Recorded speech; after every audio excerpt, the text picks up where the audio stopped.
warahmatullahi wabarakatuh. Alhamdulillah Al-Wahid Al-Ahad Al-Farid As-Samad Alladhi lam yalid wa lam yulad wa lam yakun lahu kufuwan ahad. Beliau memulai tausiahnya dengan mengucapkan syukur kepada Allah Subhanahu wa taala yang Maha Esa. Wassalatu wassalamu ala sayyidil mursalin wa khatamin nabiyyin wa alihi at-tayyibin at-tahirin wa ashabihi al-muntakhabin. Dan beliau juga melanjutkan tausiahnya dengan mengucapkan sholawat kepada baginda Nabi Muhammad SAW. Tak lupa beliau mengucapkan sholawat kepada seluruh keluarga baginda dan seluruh sahabat Nabi Muhammad SAW. أما بعد نحمد الله سبحانه وتعالى أن جمعنا وإياكم لذكره سبحانه وتعالى ولمدارسة العلم. Segala puji bagi Allah Subhanahu wa taala, syukur kepada Allah Subhanahu wa taala yang telah mengizinkan kita, mengumpulkan kita guna untuk menyebut namanya Allah Subhanahu wa taala dan juga berguna untuk menambah ilmu agamanya Allah Subhanahu wa taala.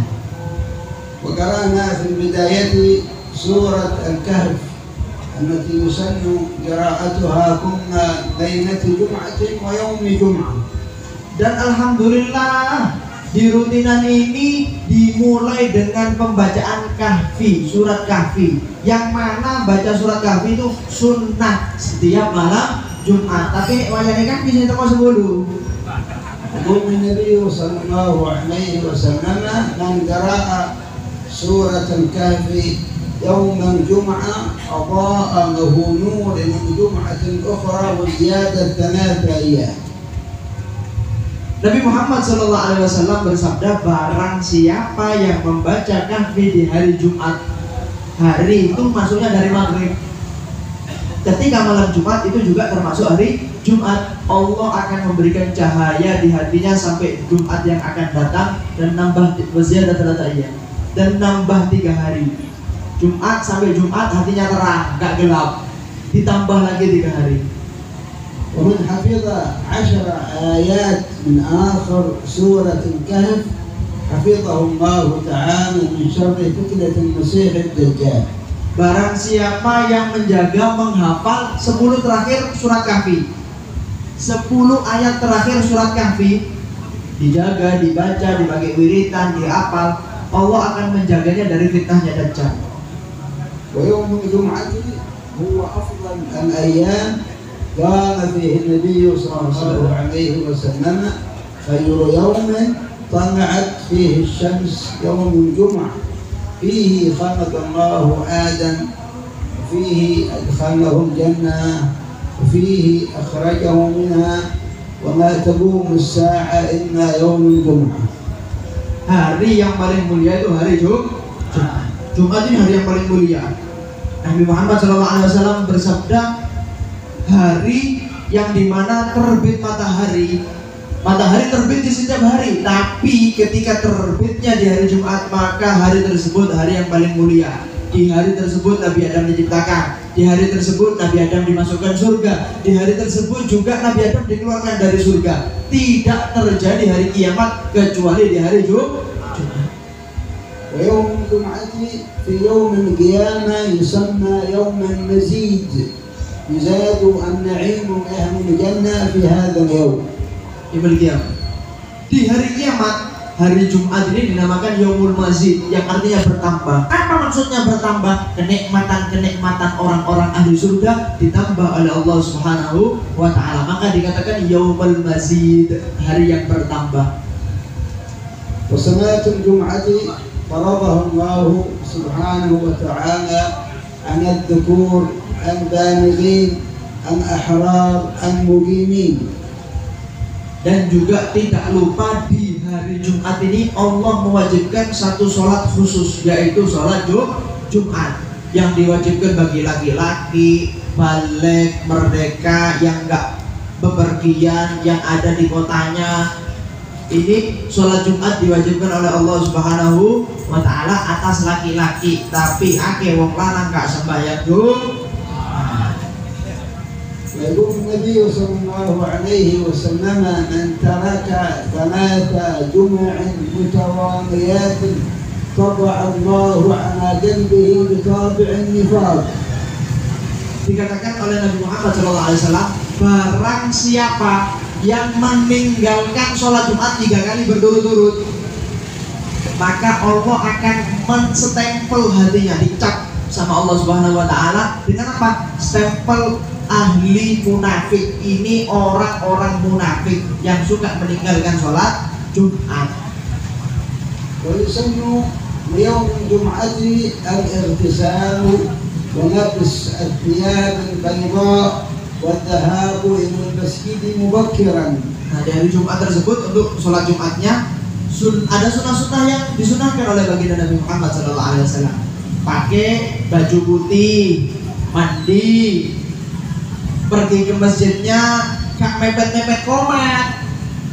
Disunahkan pergi ke masjidnya pagi hari jam 7, jam 8, duduk kerumuh komat, belayu-belayu nang masjid. Nah, sunnahnya itu pakai baju putih, mandi, datangnya pagi hari.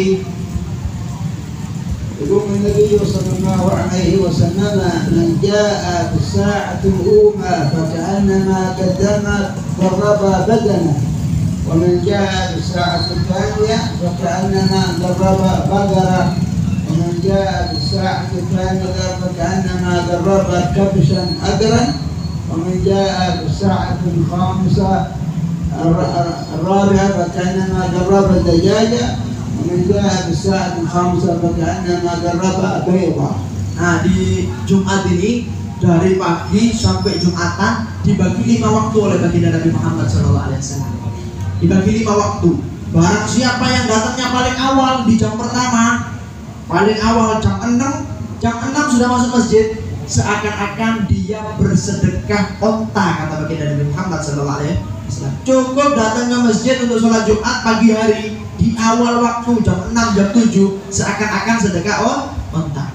Barang siapa yang datangnya agak siang dikit, jam 8 misal, seakan-akan dia sedekahnya sapi. Barang siapa yang barang siapa yang datangnya agak siangan lagi jam 9, seakan-akan dia sedekah kambing. Barang siapa yang datang lagi di waktu keempat, misal jam 10, maka dia seakan-akan sedekah ayam. Barang siapa yang datangnya lebih siang lagi, jam 11 misal, maka seakan-akan dia sedekah telur. Nek omat embu sedekah opo ini. فإذا صعد الخطيب إلى المنبر جاءت الملائكة يستمعون الذكر. Ketika khotib itu sudah naik mimbar, maka malaikat kumpul zikir. وينبغي أن تمشي إلى المسجد كل خطوة تخطوها إلى المسجد مات بها حسنة وتكفر عنك سيئة وترفع بها درجة. Nah, ini kalau datang jalan ke masjid, setiap langkah itu dihitung ibadah. Setiap langkah dihitung penghapus dosa. Setiap langkah bisa mengangkat derajat kita kepada Allah Subhanahu wa Ta'ala. Makanya kalau nyari jalan ke masjid itu jalan merasalah itu, kalau nyari jalan yang agak jauh. Kenapa? Biar langkahnya lebih banyak, pahalanya lebih banyak.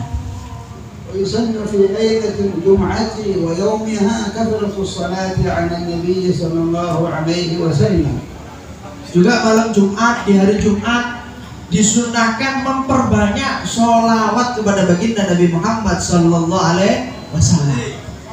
يقول النبي عليه الصلاة والسلام أكثروا من الصلاة علي في الليلة الغراء واليوم الأزهر. الليلة الغراء ليلة الجمعة ويوم الأزهر يوم الجمعة. Nabi Muhammad bersabda bahwasanya perbanyaklah sholawat kepadaku, kata baginda Nabi Muhammad SAW, terutama di malam Jumat dan di hari Jumat. Allahumma shalli ala Muhammad.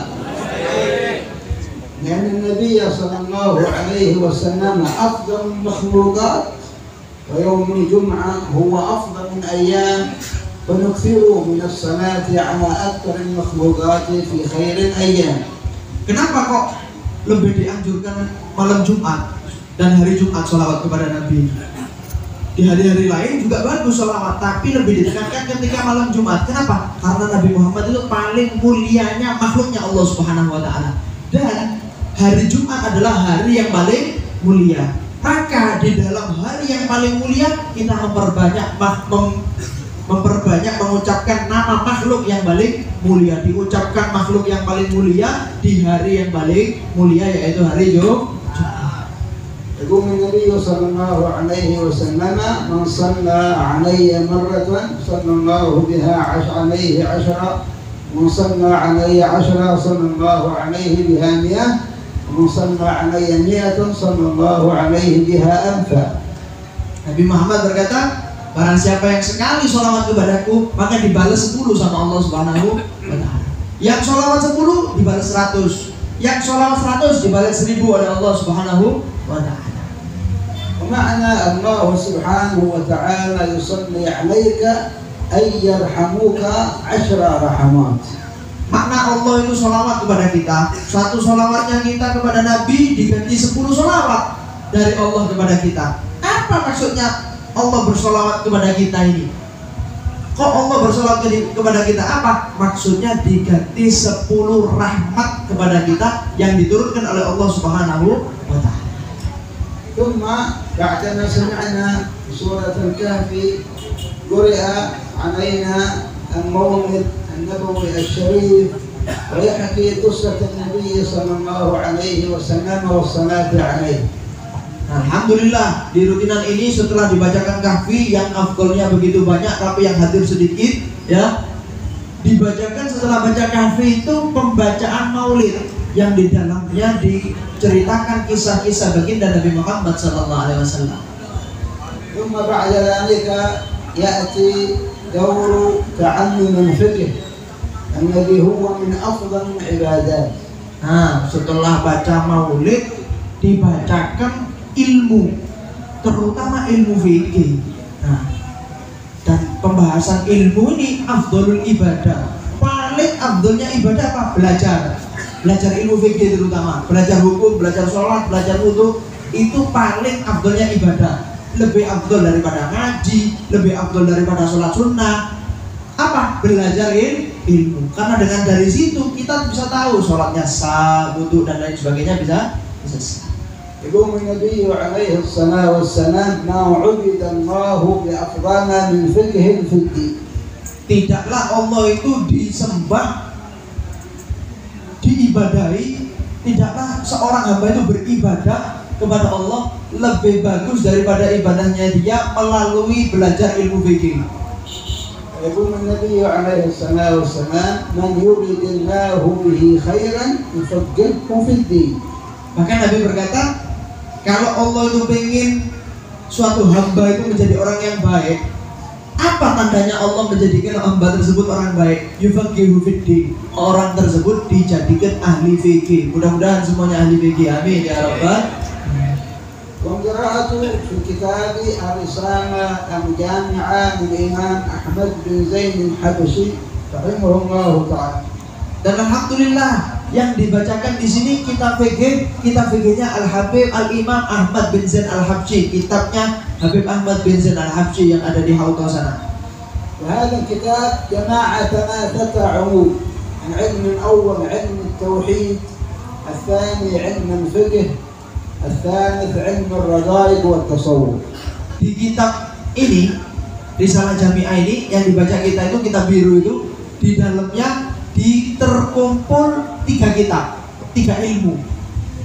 Jadi dalam satu kitab kitabnya mukhtasar, ringkasan, tapi di dalamnya terdapat 3 ilmu. Yang pertama tauhid. Kemarin kita sudah bahas apa itu ini Allah Subhanahu wa Ta'ala Maha Mampu, Maha Esa. Itu semua ilmu tauhid. Kemudian ada ilmu fikihnya, bagaimana kita tahu wudu kemarin, sholatnya gimana, puasanya gimana. Nanti di akhir pembahasan tasawuf, ada apa itu maksiat, jauhi maksiat ini. Dalam satu kitab terkumpul 3 ilmu. Alhamdulillah, hadhihi al-kutub mutarjamah hatta bil-lughah al-indonesiyah, fa yastati' al-insan an yaqra'aha wa yafhamaha. Dan syukur kita kepada Allah Subhanahu wa taala apa? Kitab ini ada terjemahnya lagi. Bayangkan kalau nggak ada terjemahnya. Ini alhamdulillah kitabnya ada terjemahnya sehingga kita semua bisa membaca, bahkan kalau kita baca sendiri pun bisa paham. Alhamdulillah. وقد سمعنا الدرس في كتاب الزكاة التي هي الركن الثالث من أركان الإسلام. Dan alhamdulillah kita dengarkan tadi pembahasan tentang zakat. Nurul. Kata Nurul.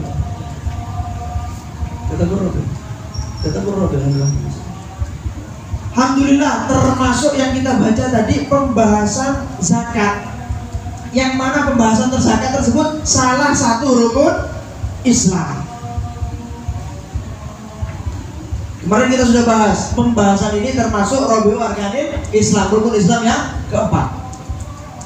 وقد جمع القرآن الكريم بين الصلاة والزكاة في أكثر من 80 موضعا.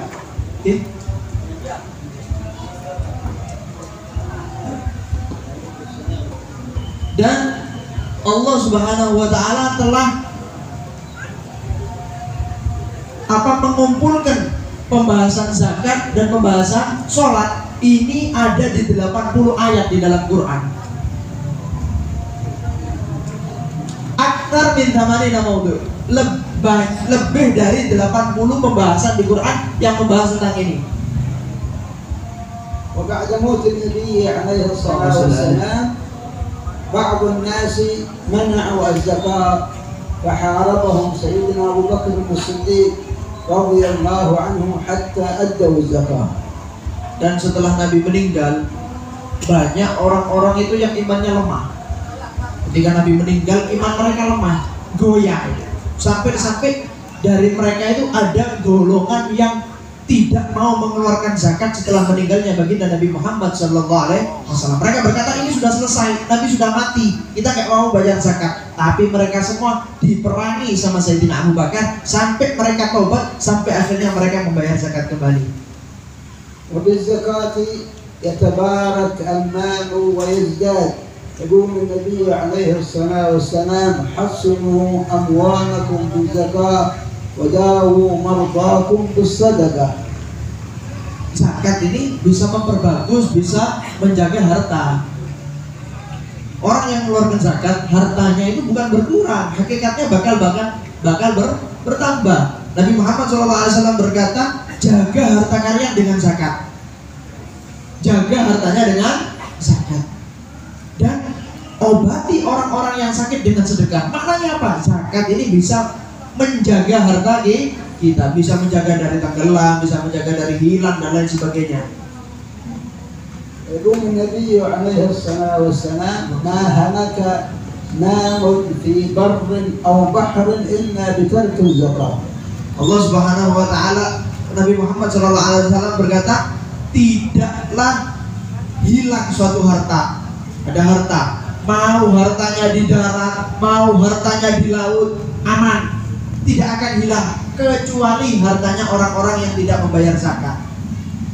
وقد كان أحد الصحابة عنده دكان فجاءه خبر أن السوق احترق ومن بين الذي احترق الدكان حقه فقال دكاني لم يحترق أبدا لأنني أخرج الزكاة دائما.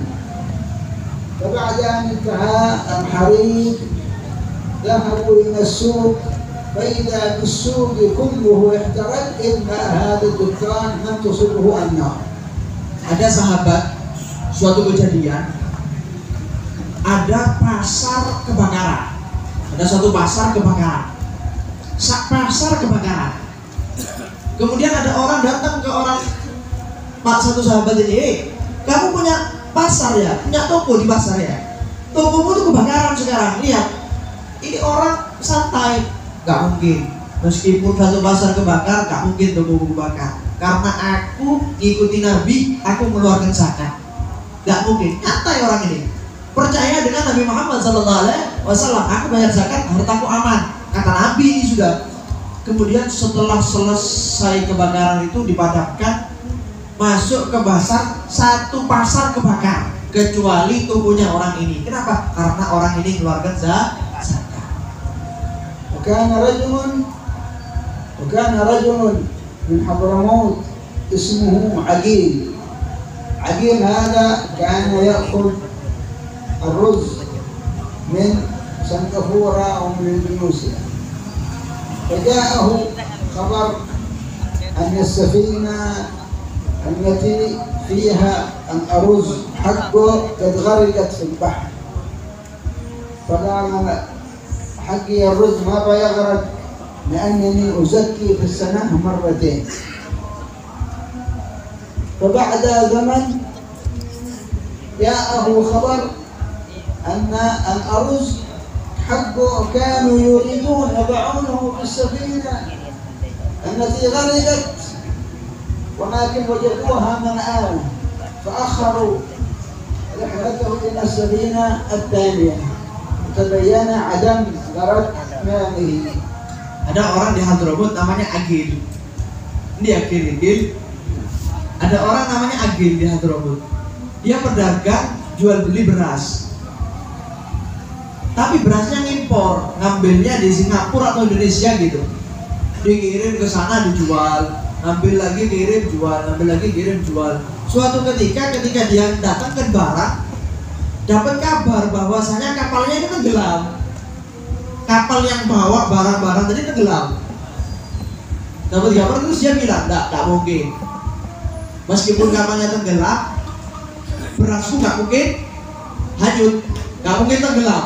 Aku ini zakat, mengeluarkan zakat. Bukan cuma sekali yang mengeluarkan zakat, setahun beras harta-hartaku ini tak zakati 2 kali. Ayo ono sing kayak ngene ya. Zakat ping lurus setahun. Zakatnya setahun 2 kali. Tak mungkin. Ditunggu sama dia. Akhirnya dapat kabar bahwasanya ketika mau pemberangkatan, ketika barangnya mau diimpor, beras ini sudah diangkut, mau dimasukkan ke kapal. Ternyata ketika mau dimasukkan kapalnya penuh, gak muat berasnya. Akhirnya ditaruh ke kapal lain. Berkat zakatnya berasnya selamat. وما يستطيع الإنسان أن يعرف ما يجب عليه أو ما يحرم عليه إلا بطلب العلم عند العلماء. Orang itu nggak bisa tahu saya ini wajibnya apa, saya ini dilarang apa, sholatnya gimana, wudhunya bener nggak, puasanya bener nggak, sholatnya bener nggak. Kita nggak bakal tahu kecuali datang belajar dengan orang yang alim, dengan ulama, orang yang tahu ilmu, ngajar, belajar. Nggak ada orang tiba-tiba jadi alim, itu nggak ada. Datang belajar tahu ilmu. وأي إنسان يصلي صلاة باطلة أو يصوم صوما غير صحيح أو يرتكب معصية ثم يقول ما أعلم أن هذا حرام أو هذا واجب فإنه غير معذور لأن طلب العلم فريضة على كل مسلم. Ada orang ibadah bertahun-tahun, sholat, wudhu, puasa. Kemudian setelah ibadah ketahuan, ternyata wudhunya nggak sah, ternyata sholatnya nggak sah, ternyata puasanya nggak sah. Kemudian orang tersebut bilang, loh saya nggak tahu, tak pikir sah, selama ini saya nggak tahu. Bukan udzur, tetap sholatnya nggak sah. Kenapa? Karena dia tidak belajar, tidak mau menuntut ilmu. Belajar itu fardu wajib bagi setiap muslim. Anda muslim belajar, nggak ngurus tua, nggak ngurus muda, muslim belajar. وقد زرنا قبل أن نبرد الحبيب صالح بن محسن حامد رحمه الله تعالى، وجدنا كثرة الزوار ما شاء الله حول قبره. Sebelum maghrib tadi kita semua ziarah, beliau tamu-tamu ini ziarah Habib Soleh. Kemudian kata beliau, masya Allah, yang ziarah banyak, bahkan desa-desaan mau masuk itu desa-desaan, yang ziarah banyak. لو سألنا أنفسنا لماذا هذا العدد كله يزور هذا الحديث. Kalau kita tanda tanya, ini kok bisa ya yang ziarah sebanyak ini ya? Kenapa yang ziarah sebanyak ini? Apa yang menyebabkan Habib Soleh ini yang diziarahi banyak orang ini apa? وَلِمَاذَا بَقِيَ ذِكْرُهُ إِلَى الْيَوْمِ مَعَ أَنَّ نَاسٌ كَثِيرٌ جَاءُوا مِنْ بَعْدِهِ وَلَمْ يُذْكَرُوا أَبَدًا. Dan kenapa namanya Habib Soleh ini sampai sekarang masih disebut di mana-mana? Padahal orangnya meninggal sudah 46 tahun yang lalu, tapi namanya sampai sekarang dikenang. Ada orang yang baru mati 1 tahun, 2 tahun, yang datang yang masih ada, namanya nggak pernah disebut sama orang-orang. Ini Habib Soleh sudah meninggal lama, namanya masih disebut-sebut. Kenapa? هذا كله بسبب خوفه من الله سبحانه وتعالى ومراقبته له وطاعة الله سبحانه وتعالى. Tak lain dan tak bukan sebabnya karena Habib Soleh adalah orang yang takut sama Allah Subhanahu wa taala. Orang yang selalu menghadirkan Allah Subhanahu wa taala, orang yang tidak pernah bermaksiat kepada Allah Subhanahu wa taala. أيضا هذا كله بسبب تواضعه وحسن معاملته للناس وخدمته لهم. Dan juga itu karena sebab orangnya tawadhu, bukan orang yang sombong. Makomnya tinggi tapi orangnya tawadhu. Dan juga itu karena sebab Habib Soleh itu baik sama orang. Kalau sama orang itu enak, bicaranya nggak kasar. Juga Habib Soleh ini khidmah sama umat, membuat dirinya itu pembantunya umat. فسيد القوم خادمهم كما قال النبي صلى الله عليه وسلم. Maka ketika orang itu menjadi budaknya suatu kaum, dikhidmat satu kaum, ngajar, bantu orang, ngasihati orang, ketika dia menjadikan dirinya itu pembantunya umat, pembantunya suatu kaum, maka dia akan dijadikan pemimpinnya kaum tersebut, sebagaimana yang dikatakan oleh baginda Nabi Muhammad SAW, Sayyidul Qaum khadimuhum, pemimpin suatu kaum adalah pembantu kaum tersebut. وبهذا نعرف أن أهل البيت كانوا مع غيرهم كلهم متكاتفين متعاونين يشد بعضهم بيد بعض. Dengan cerita ini kita tahu bahwasanya keluarga Nabi itu sama umat ini dekat. Keluarga Nabi sama umat itu rahmat, saling menolong, bantu keluarga Nabi ini, khidmat seperti Habib Soleh. وقدوتهم في هذا رسول الله صلى الله عليه وسلم. Kenapa mereka itu berkhidmat kepada umat? Kenapa mereka ini menjadikan pembantunya umat, nolong umat, ngajar, dakwah, ceramah? Kenapa? Karena mereka mengikuti baginda Nabi Muhammad SAW, yang mana Nabi Muhammad adalah kakeknya para hamba. وقد كان النبي صلى الله عليه وسلم يوما من الأيام مع أصحابه في غزوة من الغزوات. Ada suatu ketika, suatu hari yang Nabi ini di tengah-tengah peperangan bersama sahabat, ada satu peperangan yang dihadiri Nabi oleh bersama para sahabatnya. فأرادوا أن يذبحوا شاة ويطبخوها. Maka sahabat ingin nyembelih kambing terus dimasak. فوزعوا الأعمال فيما بينهم. Kemudian tugasnya dibagi, kamu bagian ini, kamu bagiannya seti, kamu bagian nyembelih, kamu bagian goreng, tugasnya dibagi sama para sahabat. فقام أحدهم أنا أذبحها. Salah satu bilang, Yuda, aku yang nyembelih. وقام آخر أنا أسلخ الجلد منها. Yang lain bilang, sudah, kulitnya aku yang bersihkan. وقام أحدهم أنا أطبخ. Yang lain bilang, sudah, yang masak aku. وقام النبي عليه الصلاة والسلام أنا أجمع الحطب. Kemudian Nabi Muhammad SAW nyawut, sahabat, yang ngumpulkan kayunya buat bakar aku. Kata Nabi Muhammad SAW, Muhammad. وقام الصحابة يا رسول الله نحن نكفيك هذا. Ya Rasulullah, sudah, biar kami sudah, kamu gak usah ikut-ikut. Antum duduk, Nabi duduk, tinggal makan, sudah kami yang kerja, gak usah ikut-ikut. فقام النبي عليه الصلاة والسلام ما أريد أن أتميز عنكم. Kemudian Nabi berkata, aku nggak pingin beda sama kalian. Kalian kerja, kalian nyembelih, kalian ini, kalian itu, aku ingin ikut serta. Aku nggak pingin beda dari yang lain. وتجد أن جمع الحطب أصعب هذه الأشياء كلها. Dan ketahuilah, ngumpulkan kayu itu lebih sulit dari tugas-tugas yang lain. Nabi milih ngumpulkan kayunya. هكذا ينبغي لنا أن يتعاون بعضنا مع بعض ويخدم بعضنا بعض. المؤمن من مؤمنه كالبنيان يشد بعضه بعضا. Nah ini yang dicontohkan Nabi ini jadi contoh bagi kita. Jadi mukmin itu gitu, saling bantu membantu. Yang ini bisanya ini bantu dengan ini, yang ini bisanya dengan tenaga bantu dengan tenaga, yang ini bisanya bantu dengan harta bantu dengan harta. Nah itu yang dicontohkan oleh baginda Nabi Muhammad SAW. Mukmin ini seperti anggota badan, seperti suatu rumah, suatu bangunan. Ya syudu ba'du ba'du. Satu bangunan itu sama yang lain saling menyangga. Tembok menyangga orang yang bersandar, tembok menyangga ada porosnya, ada atapnya yang ditanggung oleh dan lain sebagainya. Satu sama lain saling membantu. ونحن في مجلس بقرب السوق. Maka kita ini majelis ini dekat sama orang-orang jualan ini. Orang-orang yang jualan ini di sekitar kita punya majelis di tengah-tengah orang ini.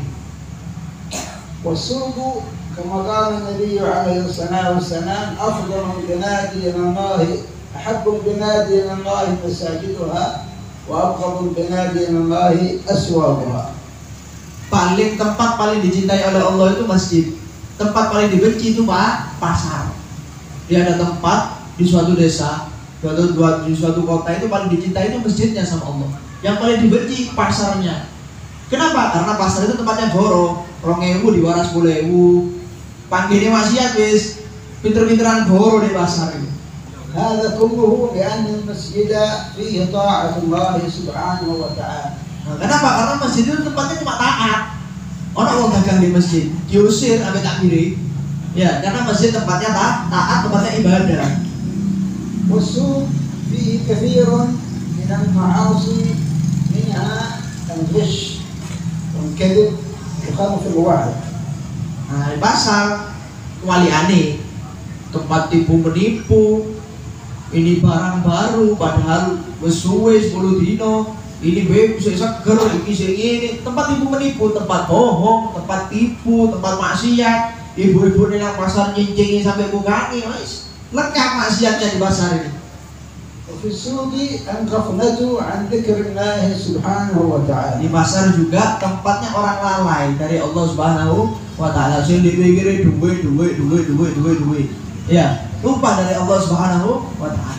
يقول النبي عليه الصلاة والسلام من دخل السوق وقال ما يرى ما شريك له إلى آخره فكتب الله له ألف حسنة أي لك 1,000,000 حسنة إذا أتيت بهذا الذكر.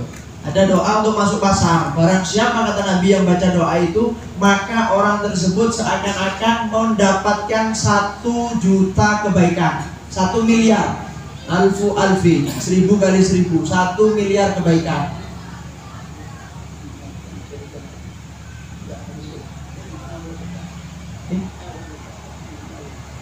Ada doanya pasar, wahdahu la syarikalah ila akhirih. ثم التجارة من أسباب الرزق. Nah, tijaro ini, dagang ini termasuk salah satu pintu rezeki. يقول النبي عليه الصلاة والسلام 9 أعشار الرزق في التجارة. 9 dari 10 pintunya rezeki itu ada di dagang. Kalau ingin punya rezeki, dagang, jual beli. يقول النبي عليه الصلاة والسلام التاجر الصدوق الأمين مع الشهداء يوم القيامة. Pengen jadi orang yang bersama orang-orang syahid di akhirat. Orang-orang syahid itu langsung masuk surga. Yang syahid berperang bersama Nabi. Kata Nabi, pedagang yang amanat, yang jujur itu nanti di akhirat dikumpulkan bersama orang-orang yang mati syahid. هذا كله إذا كانت التجارة ليس فيها غش وليس فيها خيانة وليس فيها كذب. Nah, kalau jual belinya amanat, nggak bohong, nggak nipu, iya dibilang iya, cacat dibilang cacat. Itu amanat syaratnya.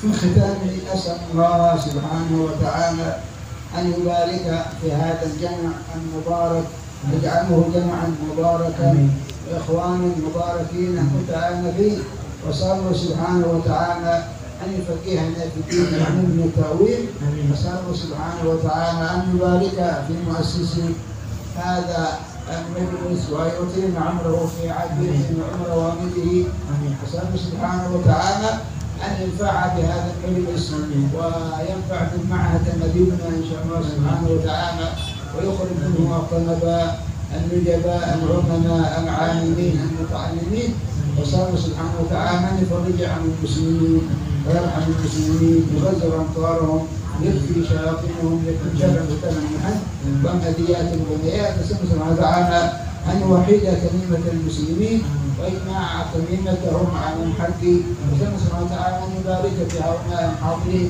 وكما جمعنا وإياهم في هذا المجلس نسأله أن يجمعنا وإياهم يوم القيامة بمستقر رحمته، وسلم سبحانه وتعالى أن يتم أعمارهم ويجعلنا آخر تمام من الدنيا ما إله إلا الله في خير ويسر وعافية سر الفاتحة. Perkumpulan kita ini jadikan perkumpulan yang barokah, perkumpulan yang istiqomah, mendatangkan kebaikan, dijadikan orang-orangnya ahli ilmu, alim-alim, ahli fikih, juga semuanya yang bertanggung jawab di majelis ini, yang menyiapkan tempatnya, yang menyiapkan soundnya, anak-anaknya, semuanya, kru-krunya semua, mudah-mudahan dibalas dengan balasan yang setimpal oleh Allah, diberi umur yang panjang, sehat walafiat, dijadikan orang yang alim, keluarganya dijaga, semua didoakan oleh beliau, mudah-mudahan doanya dikabulkan. Juga tadi beliau berdoa, mudah-mudahan ini sedang ada pembangunan pondok, mudah-mudahan yang pondok jadi orang-orang yang alim, jadi orang-orang yang manfaat untuk umat, jadi orang-orang yang bisa mencerdaskan umat, jadi orang-orang yang bermanfaat untuk umat. Mudah-mudahan juga pondoknya barokah, pembangunannya cepat selesai. Mudah-mudahan kita semua dipanjangkan umur, barokah kata beliau tadi. Semuanya mudah-mudahan qabul, amin ya rabbal alamin.